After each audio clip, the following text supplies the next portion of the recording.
മരത്തിന് ഭ്രാന്ത് പിടിച്ചാൽ ദേ ഇങ്ങനെ ഇരിക്കും. കാരണം നിങ്ങൾ തന്നെ ഒന്ന് പറയണം, ഈ മരത്തിലേക്കൊന്ന് നോക്കണം. ഭ്രാന്ത് പിടിച്ച മാതിരിയാണ് നമ്മുടെ മൂട്ടിപ്പഴം നിറയെ പൂത്ത് നിൽക്കുന്നത്. എന്ത് ഭംഗിയിലാണ് നിൽക്കുന്നതെന്നറിയാവോ? ആ ഒരു ചുവടിനൊരു ക്രീം കളർ വന്നിട്ട് അതിൻ്റെ പൂക്കളൊക്കെ നല്ല മെറൂൺ കളർ, നല്ല ഭംഗിയാണ്. ഡയറക്റ്റ് ഇങ്ങനെ കാണുമ്പോൾ അത് ക്യാമറയിൽ എത്രത്തോളം വിഷ്വലൈസ് ചെയ്യാൻ പറ്റുന്നുണ്ടെന്ന് അറിയില്ല, പക്ഷേ ഇത് കാണുമ്പോൾ നല്ല ഭംഗിയാണ്, നല്ല ഭംഗിയിലാണ് നിൽക്കുന്നത്.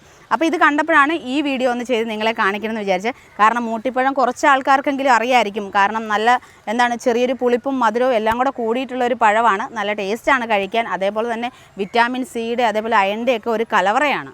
ഇത് ഏറ്റവും കൂടുതലായിട്ട് വളരുന്നതെന്ന് പറഞ്ഞാൽ പശ്ചിമഘട്ടത്തിലെ കാടുകളിലാണ്. അതേപോലെ തന്നെ നല്ല തണുപ്പും അതേപോലെ തന്നെ തണലും ഒക്കെ ലഭിക്കുന്നിടത്താണ് ഇത് ഉണ്ടാവുന്നത്. ഇതിൽ നമ്മളൊരു വേനൽക്കാല സമയത്താണ് ഇതിൽ പഴങ്ങൾ നിറയെ ഉണ്ടാവുന്നത്. അപ്പോൾ നമുക്ക് ഏകദേശം പൂത്തത് സമയം കറക്റ്റാണ്. ഇനിയിപ്പം വേനലൊക്കെ ആയില്ലേ, അപ്പോൾ ഈ സമയത്ത് നന്നായിട്ട് പഴം ഉണ്ടാവും. ഈ പഴം നമ്മൾ എന്തായാലും ഇങ്ങനത്തെ ചെടികൾ കിട്ടിയാൽ നിങ്ങൾ എന്തായാലും വാങ്ങി വയ്ക്കുക. ഇതിങ്ങനെ ഉണ്ടാവുമ്പോൾ ഇതിൻ്റെ ഒരു പ്രത്യേകത അത് തന്നെയാണ്. മൂട്ടിപ്പഴം എന്ന് പറയുമ്പോൾ അതിൻ്റെ പേര് വരാനുള്ളൊരു കാരണമാണ് മൂട്ടിപ്പഴം, മൂട്ടിപ്പുളി, മൂട്ടിക്കായ, ഇങ്ങനെയൊക്കെയാണ് ഇത് അറിയപ്പെടുന്നത്.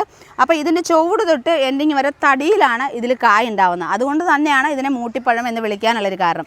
അപ്പോൾ ഇങ്ങനത്തെ ചെടികൾ അല്ലെങ്കിൽ ഫ്രൂട്ട്സ് മരങ്ങൾ നിങ്ങൾക്ക് കിട്ടുകയാണെങ്കിൽ എന്തായാലും ഉറപ്പായിട്ടും മേടിച്ച് വയ്ക്കുക. നിങ്ങളുടെ വീട്ടിലുണ്ടെന്നുണ്ടെങ്കിൽ ഒന്ന് താഴെ കമൻറ്റ് ചെയ്യുക. അപ്പോൾ ഇതിനെക്കുറിച്ച് ഡീറ്റെയിൽ ആയിട്ട് അറിയണമെന്നുണ്ടെങ്കിൽ നമ്മൾ ഡീറ്റെയിൽ വീഡിയോ ചെയ്തിട്ടുണ്ട്, നമ്മുടെ ചാനലിൽ അപ്ലോഡ് ചെയ്തിട്ടുണ്ട്. കാണേണ്ടവർക്ക് അതിൻ്റെ ലിങ്ക് ഇതോടൊപ്പം കൊടുക്കുന്നുണ്ട്. അപ്പോൾ വീഡിയോ ഡീറ്റെയിൽ ആയിട്ട് കാണുന്നുണ്ടെങ്കിൽ ആ ലിങ്ക് ഓപ്പൺ ചെയ്താൽ വീഡിയോ കാണാം.